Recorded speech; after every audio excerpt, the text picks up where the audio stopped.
Plus d'une cinquantaine d'entreprises et hommes d'affaires belges explorent le potentiel économique de la Côte d'Ivoire.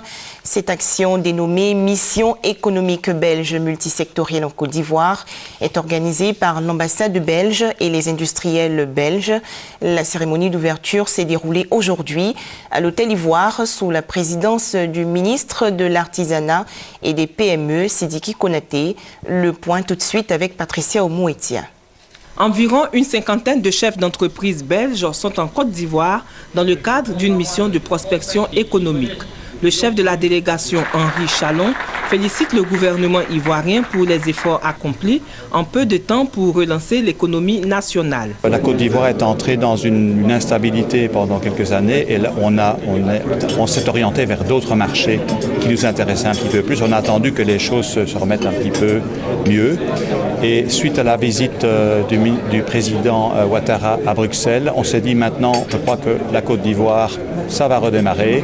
Le ministre ivoirien de l'Artisanat et des PME, Sidiki Konaté, réaffirme l'engagement du gouvernement à mettre tout en œuvre pour assainir l'environnement économique. Nous avons une forte délégation d'opérateurs économiques belges en Côte d'Ivoire.